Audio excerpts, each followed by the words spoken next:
pretty much pushed through a grinder. Robert, you've been pretty much pushed through a grinder by the system. How do you think the system has treated you, your family, and your case? I think they've pretty much treated us as just cattle being herded through their slaughter machine. You know what I mean? I think that there's been no personal intervention as far as the appeals process or the trial. Like, nobody's ever bothered to step up and really consider the facts of the case or the facts surrounding my case or the mitigating issues in my trial to present a mitigating case during my trial. So I think it's all just been a more of a mechanical process to where you just put somebody on the conveyor belt and move them along. And I think that's been the situation all along, because there's a lot of issues in my case that have never been heard. They've never been raised. They've never been put before the courts, before my trial courts or my appeals courts.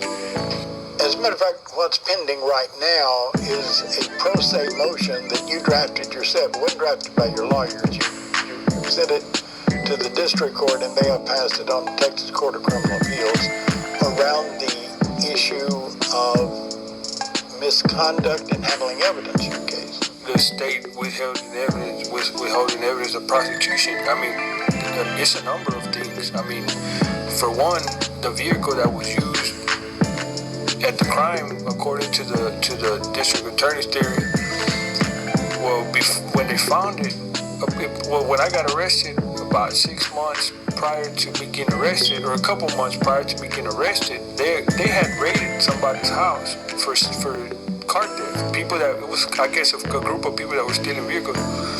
They raided their house, and they actually found the license plates to that vehicle at their house.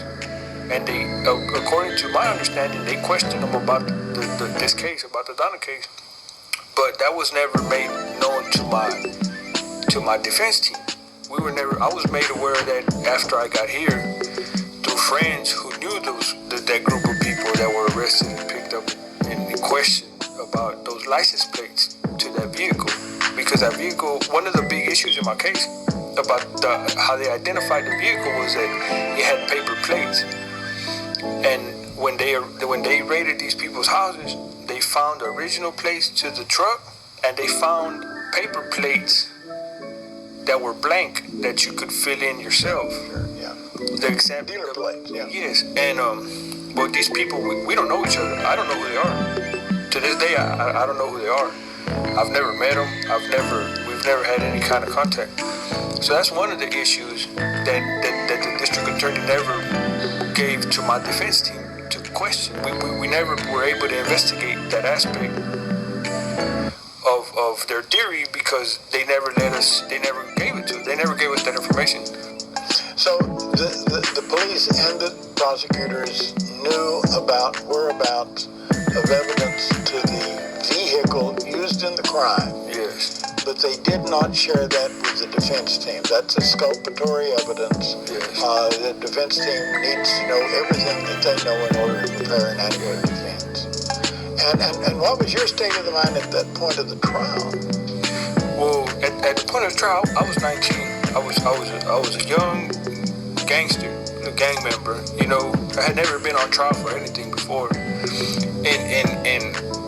you know, all my experiences with the system have been in juvenile. You know, so in juvenile, you don't really get no trial, none of that. It's just you go in front of the judge. It's a hearing. The judge tells you where you're going. Actually, it's not even criminal court, it's civil. Yeah, you go where the judge tells you to go. So that was my experiences with the courts. So when I go to this trial, I'm kind of just sitting there letting it take its course. You know what I'm saying? Yeah. Because this is the only way I've ever known. You know, I didn't come to understand all the appeals process and how you fight a case and case law and none of that till after I got here. You weren't mature enough, you weren't experienced enough to be much help to your defense. Anyways, this is a process in which you were passing. Yeah, so I kind of just sat there and kind of expected my attorney to do his job, basically. You didn't know what that was. And I'm kind of just going along with whatever he says, assuming that he knows what he's doing, because he's an attorney, and I'm just straight off the streets, So I didn't really know too much about. I mean, I couldn't help him, Yeah. I didn't know. I mean, I couldn't tell him where to go, how to look, how to investigate, what cases to look up. None of that to be of any help to him. So I kind of just sat there, and at the time I was still kind of caught up in that mentality. You know what I mean? That young thug mentality, to where it was kind of careless about the situation. Yeah, it's them over there and me over here, and I'm helpless. And basically, they're gonna get me anyway. You know what I'm saying? Because I'm already here. I'm already in jail. I'm already charged. They already got me locked up. So this is just a process that we go through. And at the end of it, they tell you where you're going and they send you. And at the end of it, they sent you. And that's kind of the way it went. They sent you here. And they sent me here. I've been on death row since December of 2003. There were other people in this case? There was people charged in the case, because I'm here under a law party. So there's people charged. There was people charged in this case, but I was the first one to go to trial. So the case was so weak, it's so circumstantial, because there's no eyewitnesses. The only eyewitness that they had, his name was Coco. Well, that was his nickname. His name was Quintero. He testified at my trial, and he was the state's sole eyewitness to their heavy hitter. And he testified in trial that it wasn't me who he saw shooting the guns, because he was about maybe 15 yards away. So he watched the whole thing take place. So he said it wasn't me. So the case is pretty much all circumstantial. So once they got me and they took me to trial and they convicted me, sent me to death row, they kind of just dropped everybody else's charges and left it at that. So there's people whose charges got dropped because they had other cases.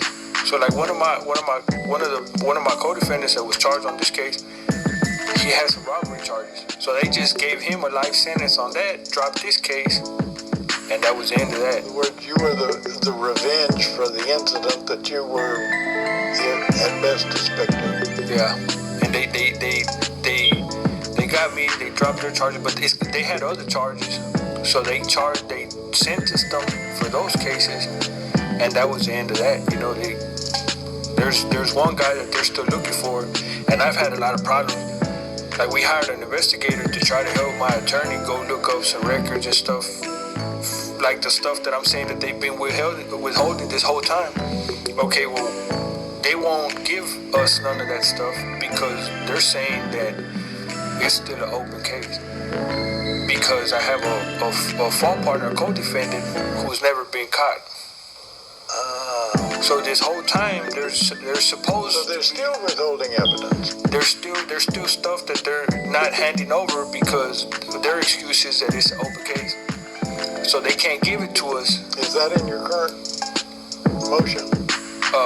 No, because I've never seen what they have, so I don't know what to ask for. I don't know what to bring up because I've never seen the police reports. I've never seen, because since it's an open case, like every 3 months they have to give a report, an update on their investigation. Okay, well, that report has a bunch of other information that we try to get during my trial. Well, the DA was saying that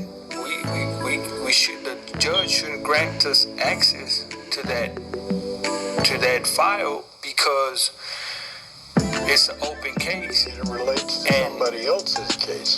Yes, and since his excuse was that since it's a gang-related issue, that if there's something in there, I say that they're getting close to arresting this guy, and I get the file, and we see something that I would tell them, so they're denying me access to any of the records based on that idea that there might be something in there that I can go tell them. So they're trying to keep their investigation secret.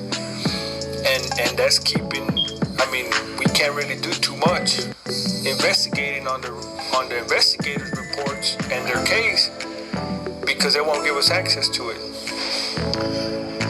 And so here's the sorry state of American criminal justice. It's a patchwork quilt with so many parts missing that you don't ever get a full picture, and they've got an excuse for every missing part. And they try to cover parts that they don't want you to see. You know, the quilt only covers what they want to cover. You know what I mean? That's true.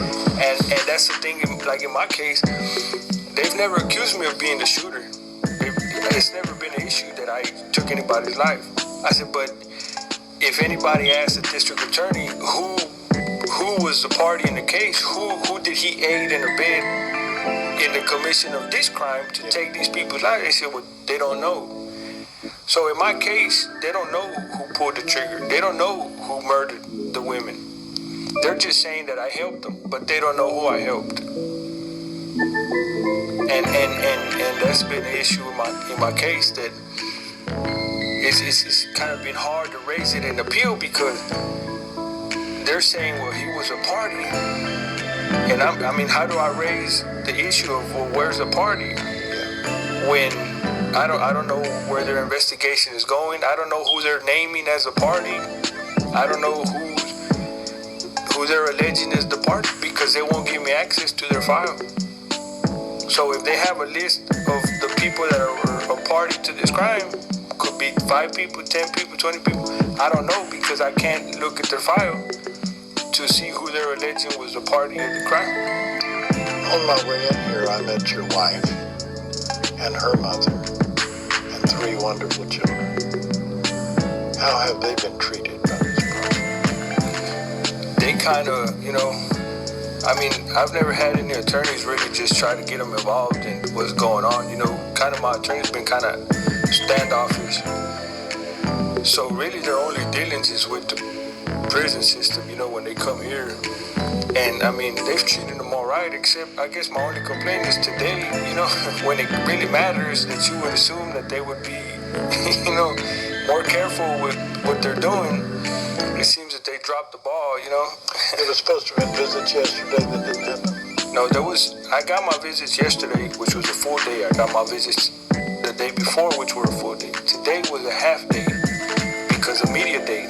So visits run from 8 to 12. They didn't get in until 10. They didn't get here till 10 because the officer in the front told them that they're not allowed to come see me today. That they either see me today and they can't see me tomorrow, or they see me tomorrow and they can't see me today. Where he got that idea, I don't know. But somebody got you in. I saw the warden, and he said that he got them in at whatever time they came in. Yeah, as soon as they got here, they let them in. And they, instead of ending my visits at 12 the way they normally do, they let them stay till 1. So I got about 30 minutes, 45 minutes extra. So you have learned how to defend yourself from other folks on death row? Yes, there's people here who study the law. There's people here who are actually very smart. And they give me tips. They look here, look there, and help me put stuff together. And then I have friends in the free world who are also, concerned because they know about the details of my case and the way my appeals have gone. So it's a patchwork. We're just patching stuff together, but it seems that our arguments, our paperwork is a lot more legit than what I've had with my attorneys. I had an attorney in my federal writ. His name is Don Bernay, and I had some friends contacting him to try to help him with my clemency petition. And the man tells them, well, he's guilty anyway. What's the point?